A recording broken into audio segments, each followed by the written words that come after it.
Assalamualaikum warahmatullahi wabarakatuh. Pada kesempatan kali ini, saya Andrian Ramelia Pamungkas dari Asisten Praktikum Sistem Basis Data akan membahas mengenai modul 1 Praktikum Sistem Basis Data, yaitu kita akan belajar mengenai eh, mengidentifikasi dari sebuah studi kasus, di mana kita akan mengidentifikasi mengenai entity, atribut, serta entity mana saja yang memiliki relationship. Sebelum masuk ke pembahasan studi kasus, kita perlu tahu bagaimana cara menentukan sebuah entity. Jadi, sumber sebuah entity itu bisa ditentukan dari benda nyata, benda abstrak, ataupun peristiwa. Sedangkan untuk menentukan relationship itu bisa kita tentukan dengan menganalogikan seperti ini. Jika untuk mencatat sesuatu di A memerlukan pencatatan B, atau ketika kita mau mencatat sesuatu di B memerlukan pencatatan di A, itu memiliki relationship, jadi salah satunya saja. Mungkin kalian masih agak bingung, jadi kita langsung saja ke pembahasan soalnya. Studi kasus 1 yaitu mengenai peminjaman peralatan lab di Fasilkom. Fasilkom memiliki beberapa lab. Nah, lab ini kan merupakan benda, jadi dia bisa menjadi kandidat dari entity. Saya beli warna merah. Setiap lab memiliki nama dan deskripsi. Nama dan deskripsi ini bisa menjadi nanti atributnya.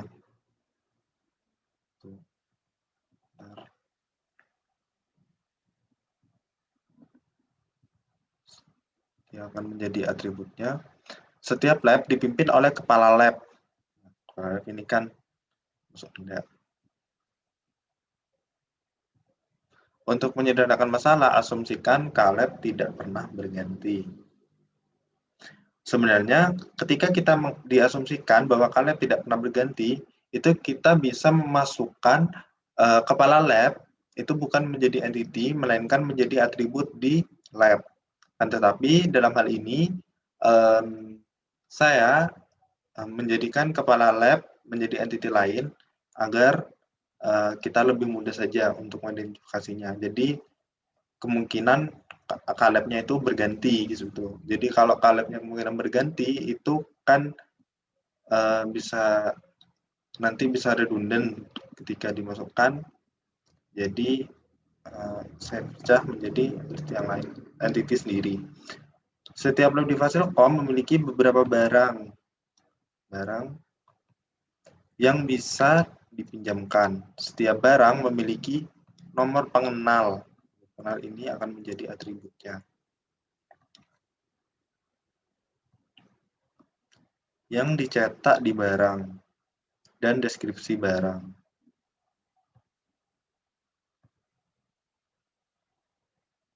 Deskripsi barang ini juga menjadi atribut. Setiap jenis barang bisa terdiri atas beberapa barang yang berbeda. Misalkan lab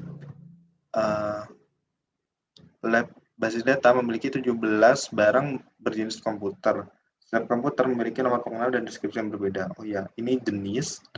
Jenis ini termasuk atribut, termasuk sumber entity yang abstrak. Gitu. Bagaimana cara menentukan dia abstrak? Mungkin kalian masih agak bingung di sini. Cara menentukannya yaitu bisa kita lihat bahwa ketika dia itu dijadikan ketika dia itu memiliki atribut, itu kemungkinan dia akan redundant atau bisa multi value dari atributnya. Jadi kan kalau jenis itu kan terdiri dari beberapa jenis kan. Nah, itu kan bisa redundant nanti ketika datanya dimasukin. Jadi kita perlu menjadikan jenis ini sebagai entity sendiri. Barang di lab bisa dipinjamkan untuk kegiatan. Nah, kegiatan ini kan peristiwa. Jadi bisa menjadi kandidat entity. UKM juga menjadi kandidat entity di lingkup Fasilkom. Sebab UKM bisa mengadakan beberapa kegiatan yang berbeda di waktu yang berbeda. Untuk menjalankan sebuah kegiatan bisa dilakukan beberapa peminjaman. Nah, peminjaman ini kan juga peristiwa. Setiap peminjaman bisa meminjam beberapa barang di satu lab. Untuk meminjam barang ke lab yang berbeda, perlu dilakukan peminjaman baru. Dalam sebuah peminjaman, perlu dicatat tanggal persetujuan Caleb. Ini tanggal persetujuan Caleb ini mungkin istilah lainnya itu bisa kita tuliskan sebagai tanggal peminjaman juga bisa. Jadi ini nanti akan menjadi atribut. Barang apa saja yang dipinjam, atribut. Penanggung jawab peminjaman. Penanggung jawab peminjaman ini ini nanti bisa menjadi entiti baru karena penanggung jawab peminjaman ini seperti anggota UKM. Jadi ketika kita meminjam barang, pasti kan nanti siapa yang pinjam barang itu kan akan dicatat. Nah, itu maksudnya penanggung jawab pinjaman. Jadi dia bisa dicatat untuk kegiatan apa, ini nanti nama kegiatan, UKM-nya, tanggal acara ini juga bisa menjadi atribut, tanggal pengembalian, atribut, serta asisten siapa yang nanti yang akan mencatat siapa yang mengembalikan dan barangnya dalam kondisi seperti apa. Yang proses pengembalian barang, kondisi barang saat dipinjam juga perlu disimpan. Kondisi barang ini bisa menjadi atribut. Untuk penyelenggaraan suatu kegiatan bisa dilakukan bentuk peminjaman di lab yang berbeda. Setelah selesai, maka UKM akan mengembalikan barang via asisten. Perwakilan UKM yang mengembalikan barang dicatat, asisten yang menerima barang dicatat, asisten mencatat tanggal pengembalian serta kondisi barang yang dikembalikan. Nah, ini karena kebanyakan sudah kita identifikasi di atas, jadi tidak perlu saya tanda kembali. Nah, selanjutnya adalah identifikasi entiti dari studi kasus di atas. Untuk setiap entiti, tuliskan alasan Anda memasukkan entiti tersebut. Tuliskan juga asumsi Anda bila diperlukan. Nah, untuk entiti sudah kita identifikasi ya, yang berwarna merah. Identifikasi atribut setiap entiti. Untuk setiap atribut, tuliskan alasan Anda memasukkan atribut. Tuliskan juga asumsi bila perlu. Silahkan menambahkan atribut di luar yang dituliskan di deskripsi bila diperlukan. Jadi kalian itu tidak apa-apa ya menambahkan atribut di luar dari studi kasus ini selama itu masih perlu menurut kalian masih perlu dicatat dan relevan dengan entitinya. Tentukan unique identifier setiap entity. Jika sebuah entity memiliki beberapa unique identifier, tentukan manakah yang menjadi primary UID, manakah yang menjadi secondary UID. Buatlah relationship matrix, buatlah ERD-nya.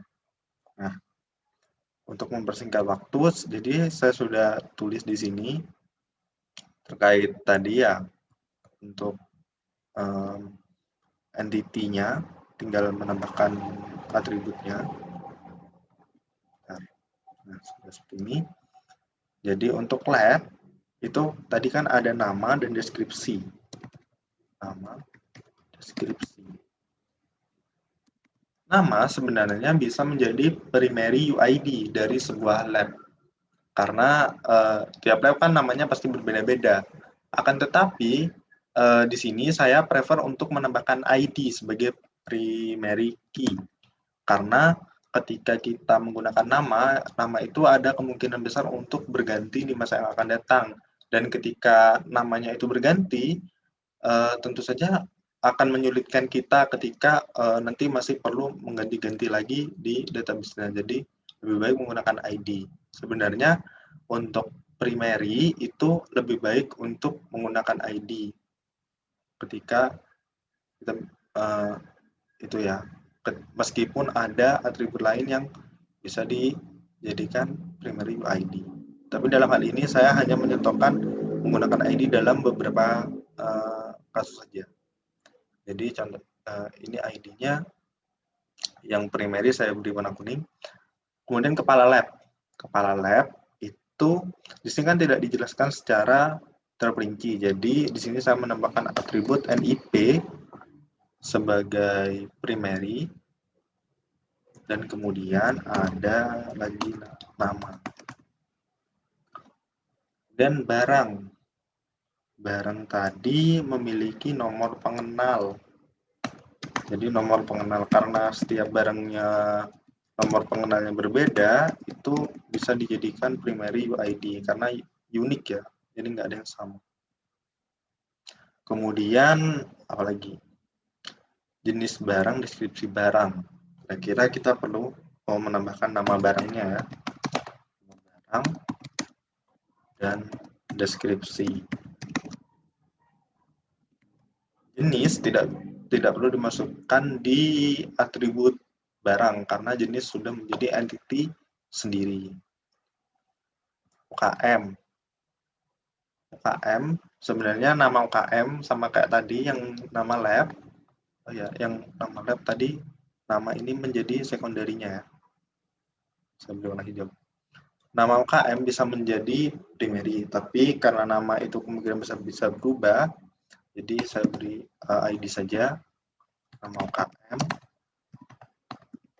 Mungkin kita tambah lagi deskripsi.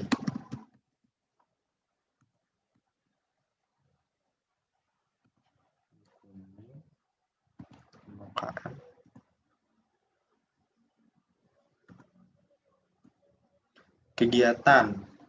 Kegiatan tadi untuk kegiatan itu mungkin karena tidak ada unique identifier, kita menggunakan ID seperti biasa. Kemudian apalagi? Tanggal ya, tanggal kegiatan. Kegiatannya kapan? Tadi kan ada tanggal acara di sini, sama saja sih sebenarnya. Kemudian untuk peminjaman sama, saya pakai ID juga. Tanggal peminjaman dan tanggal pengembalian pastinya. Jadi, catat.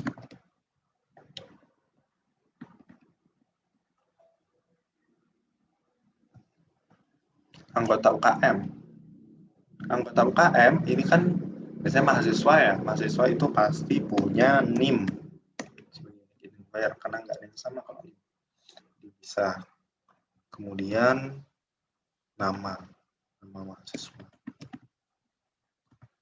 Asisten sama ya, kan asisten juga NIM. Nama. Jenis itu kita pakai ID, nama, dan mungkin bisa ditambahkan deskripsinya ya. Jadi deskripsi kondisi, mungkin kondisinya dimasukkan di jenisnya. Sebenarnya seperti apa. Kemudian setelah kita mengidentifikasi terkait entity dan atributnya, kita akan membuat matrix relationship. Nah, jadi di sini saya beri warna ini apa ya, abu putih, yang putih keabu-abuan ini, agar kita itu lebih mudah, jadi nggak ada yang teridentifikasi dua kali. Jadi kita perlu menuliskannya cukup satu kali saja untuk setiap relationship. Jadi lab dengan kepala lab itu ada relationship ya, karena ada keterkaitan. Jadi untuk menambahkan data lab perlu dicatat kepala labnya dan dasar dari mana. Lab dengan barang ada ya, saya beri barang. Karena untuk menambahkan data barang perlu dicatat dia dari lab mana. Lab dengan UKM tidak ada. Lab dengan kegiatan tidak ada ya. Lab dengan peminjaman ada relationship-nya, karena untuk mencatat satu peminjaman perlu dicatat dia dipinjam dari lab mana. Kemudian lab dengan anggota UKM nggak ada. Lab dengan asisten ada relationship-nya. Karena untuk menambahkan satu data asisten pasti akan dicatat dia berasal dari lab mana. Kemudian kepala lab, saya langsung saja ya mungkin agar lebih cepat. Jadi untuk kepala lab ini dengan barang tidak ada, dengan UKM tidak ada. Yang memungkinkan biasanya kepala lab itu adalah dengan asisten. Karena untuk menambahkan satu data asisten itu pasti perlu dilakukan pencatatan kepala labnya siapa.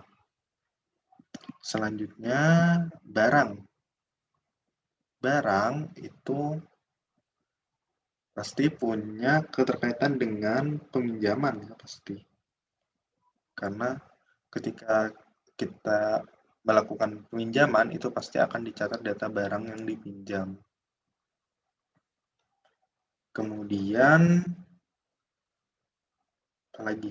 Barang dengan apa lagi ini? Jenis ya. Jadi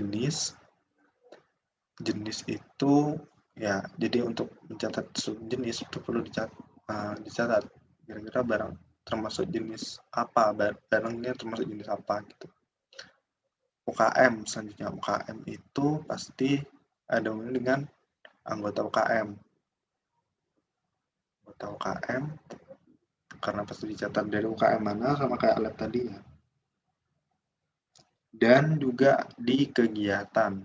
Jadi di kegiatan pasti ketika kita menambahkan satu data kegiatan pasti dicatat nih UKM mana yang melaksanakan kegiatan.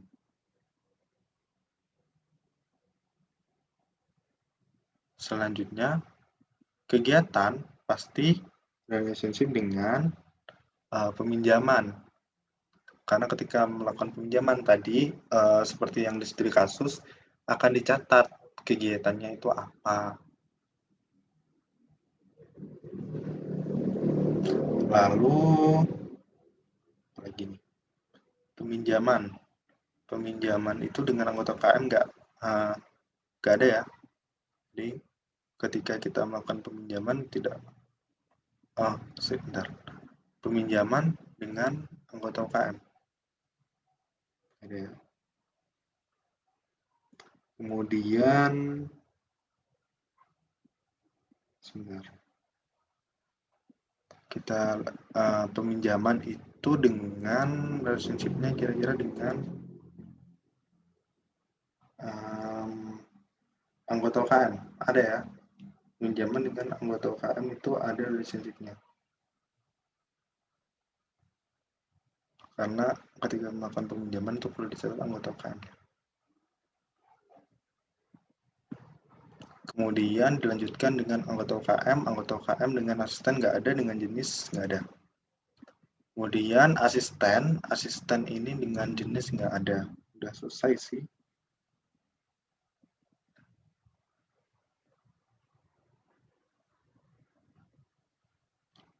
Jadi, oh ya, peminjaman ini ada hubungannya juga dengan asisten. Sorry kelewat. Jadi, ketika kita melakukan peminjaman itu kan tadi dicatat asisten siapa. Sudah. Kurang lebih seperti ini sih untuk tabel relationship-nya. Selanjutnya, untuk terkait ERD, kita akan menggunakan software yang namanya Oracle Data Modeler. Jadi, kurang lebih tampilannya untuk Oracle seperti ini. Sebenarnya. Jadi, untuk Oracle-nya seperti ini tampilannya. Nah, untuk cara penggunaannya, di sini kan setelah welcome page, kita selang aja. Ini ada logical sama relational. Kita pakai yang logical. Kemudian setelah itu, nih, klik yang ini, new entity. Setelah diklik, kita langsung saja untuk seperti ini. Nah, setelah itu akan keluar seperti ini. Di general, kita beri, di sini ada nama ya, ini nanti nama entity-nya, misalkan barang. Kemudian, kita bisa melakukan centang terhadap create surrogate key. Untuk ini fungsinya untuk menambahkan seperti auto increment. Jadi ya, jadi nanti ketika ada auto increment-nya itu bisa pakai create surrogate key. Kemudian setelah itu kita ke atribut. Jadi di atribut nanti ditekan tanda plus, kemudian dimasukkan nama atributnya, misalkan nama barang.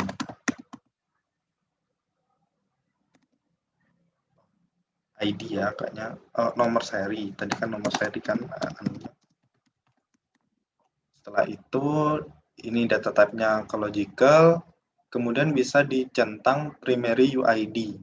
Jadi primary UID-nya kan tadi, kemudian setelah itu di apply terus oke.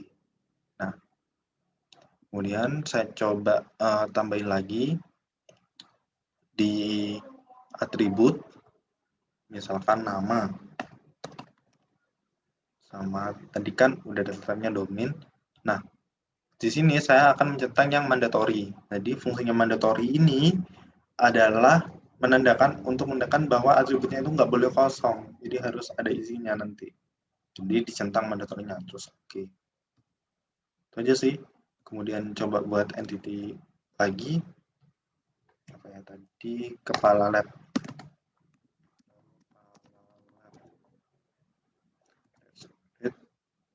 Atribut NIP logical primary UID. Jadi kalau dia primary UID nanti akan ada tanda pagar birunya ini ya. Jadi kurang lebih seperti itu. Kemudian di sini untuk menghubungkannya itu kalian bisa pakai ini.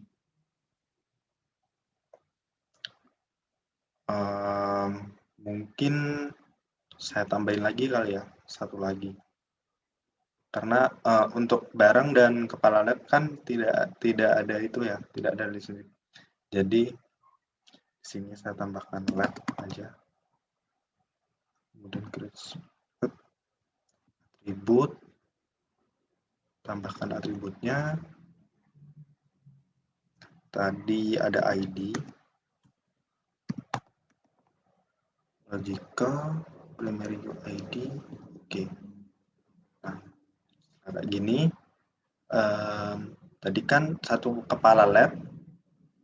Terserah sih sebenarnya ini untuk penggunaannya karena di sini kalian itu masih belum diperintahkan untuk menentukan terkait cardinality atau dia one to many atau many to many kayak gitu. Jadi kalian bisa pilih terserah sih di sini. Semisal yang ini ya. Jadi tinggal ditarik aja dari kepala lab ke lab. Terus di OK. Sebentar.